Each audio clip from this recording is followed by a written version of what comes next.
Hey, my name is Matt Stohrer and I repair saxophones for a living. Today I would like to show you a 1942 Buescher 400 top hat and cane, so called because of the top hat and cane engraved on the bell. Top hat and cane tenor saxophone in original silver plate. This is actually a bit more of a show and tell than usual because I actually did a Repairman's overview on a Buescher Super 400, which is a later model that shares so much in common. Most of what can be said about this instrument has already been said in that overview. So if you're interested in learning about the Buescher 400, its mechanics, what to watch out for, and so forth, I would suggest that you check that video out because it's going to be much more informative than this one. Now this is a 1942. This model was introduced in 1941, just as World War II was getting started for the United States, which probably had a lot to do with why they didn't sell a ton of them. And you don't too often see them in silver plate like this. If you do, usually it's in the early model run. This horn was in pretty good shape when I got it, but it had been worked over mechanically, and also the silver plate was pretty worn and damaged, but nothing that quite a bit of elbow grease and time spent working on it wouldn't fix. And it just ended up being a really, really pretty horn. And engraving is one of my favorites.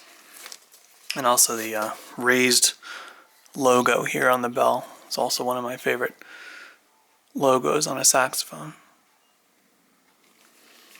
It says single post construction, unlike the Super 400 where you've got a few of them that are on like semi-ribs, or at least a few posts that are kind of put all on one big post foot.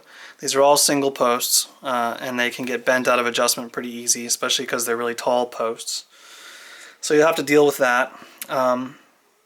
The L-shaped linkages on the side keys and bell keys, which I talk about in the Repairman's overview of the Super 400, are present in this model. And when they're in good shape, they work really well. But when they're in bad shape, like the ones on this horn were, it can take you quite a while to get them to work as they should. And when they do work as they should, they're fairly quiet, really nice and slick. But when they don't work as they should, they can be really noisy if they're loose, or they can bind and just not work at all if they're too tight.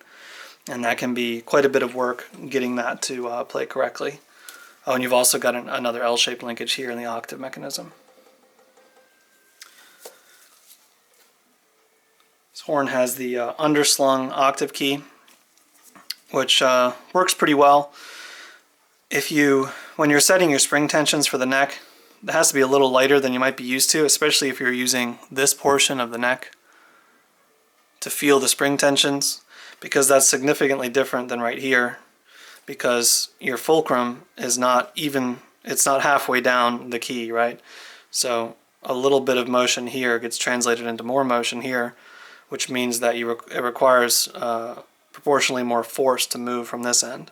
So if you want your octave mechanism to feel good, make sure that this spring isn't over-tensioned.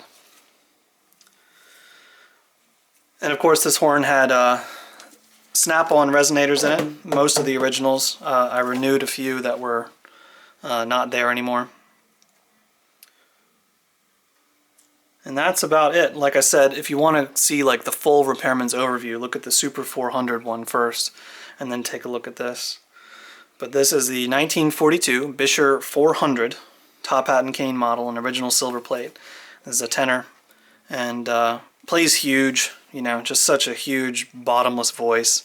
Sometimes when people think of Bueschers, they think of and rightly so, when they think about aristocrats and true tones, a sweet sound, a dark sound, not a ton of power, although they're very, very nice instruments. It's not something I would use for rock or funk. But the 400 series, I mean, you could use it for pretty much anything except classical, I would say, because they're just so powerful, so full, and just so much volume. And you can push them pretty much as far as you want. So, my name is Matt Stohrer. I repair saxophones for a living. Hope you found this quick show and tell interesting, informative, useful. If you have any questions, please feel free to get in touch. Thank you for watching.